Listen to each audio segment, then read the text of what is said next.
Well, Christ is risen. So let me share with you Luke chapter 24, verses 1 through 11.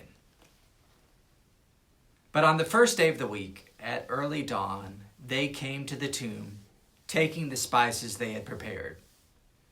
They found the stone rolled away from the tomb, but when they went in, they did not find the body. While they were perplexed about this, suddenly 2 men in dazzling clothes stood beside them. The women were terrified and bowed their faces to the ground, but the men said to them, "Why do you look for the living among the dead? He is not here, but has risen. Remember how he told you while he was still in Galilee that the Son of Man must be handed over to sinners and be crucified, and on the 3rd day rise again." Then they remembered his words, and returning from the tomb, they told all this to the 11 and to all the rest. Now it was Mary Magdalene, Joanna, Mary the mother of James, and the other women with them who told this to the apostles. But these words seemed to them an idle tale, and they did not believe them. Such a crazy story, right? It's nonsense. Like literally, it doesn't make any sense. The disciples call it an idle tale, fake news.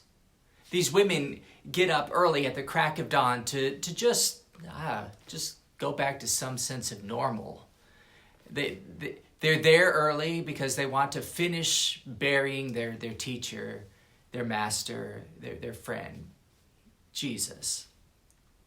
He's dead, crucified, dead, and buried. Dead, dead, and dead. All he had done was heal,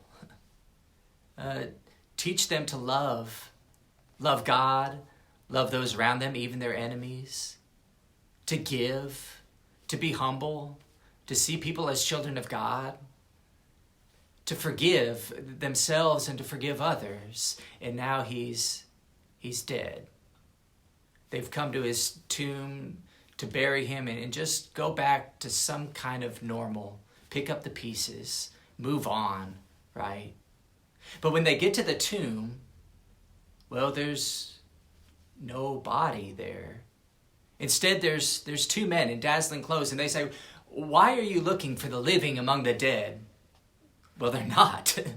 They're looking for the dead among the dead. After all, that's what dead people do. They stay dead. We're all familiar with death. Death takes and it takes and it takes. It's crazy. And so they run off to tell the other disciples, we went to Jesus' tomb, but it was empty. There were these 2 men there instead. And the disciples, well, they don't buy it.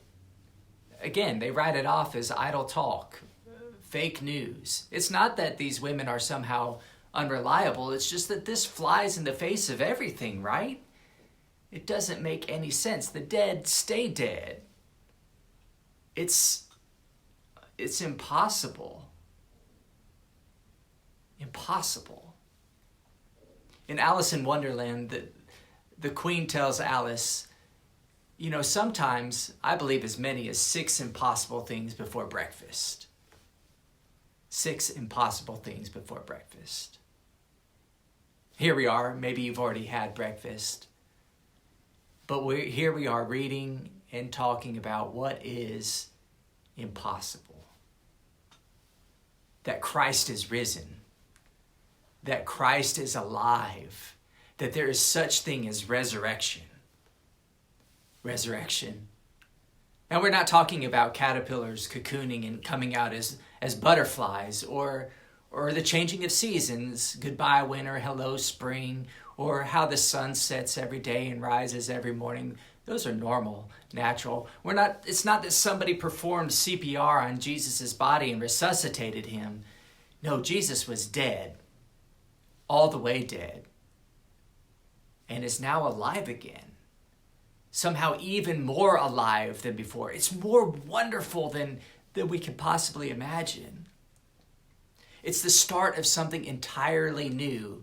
In the church we call Easter the 8th day of creation. It's a paradigm shift. God inviting us to a new reality where there's nothing impossible, where God is making all things new, restoring, bringing life where we only see dead ends. It's crazy. And yet, it's everything. Or put it another way, if Jesus has not been raised, then we have nothing. That's how Paul puts it in 1 Corinthians 15. If Christ has not been raised from the dead, if death has the last word, well, then all we do is in vain. Our faith is in vain. Your faith is in vain. Might as well do something else on a Sunday morning. I might as well try to find a new job. If death has the last word, if Christ has not been raised, why would I face down wild beasts in Ephesus, Paul says? Why would I risk life and limb traveling across the world sharing Jesus? Why would I face shipwrecks and prison and starvation? Why would he do any of those things? Why not just sit back, relax, draw off his Pharisee's pension? Why do we do what we do? Give of ourselves, give of our time and our money, help others, share with others, love, forgive, worship, sing. Why? Because we believe the craziest thing, right? That Christ is risen. That what these women said is actually true. The tomb is empty. That Christ's love, that Christ's life, that Christ's way they're all very much alive. That love conquers all things. Christ was raised from the dead. Now that doesn't mean that death isn't real.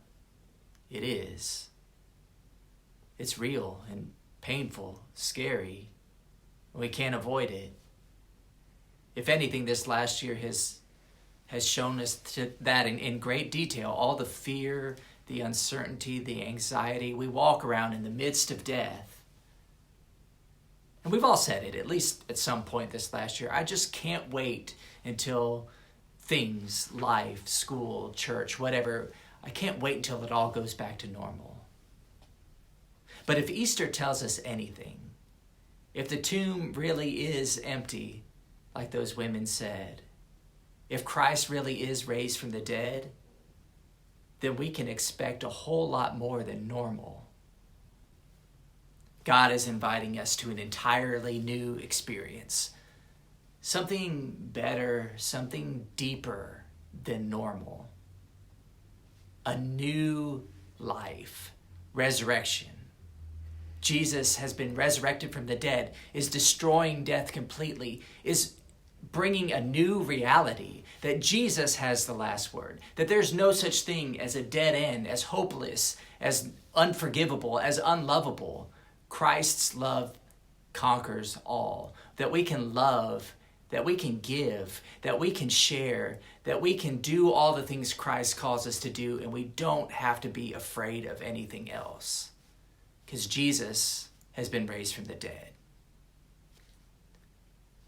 It's the craziest thing. It doesn't make any sense.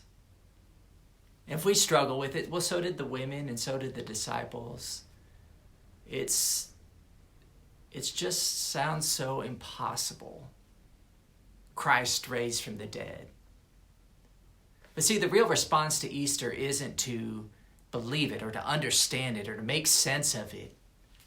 The real response is to have the courage to live it, to move forward in God's love, to trust in God's love, even no matter what death or despair you are facing. It's crazy. And yet, I think it's everything. Amen.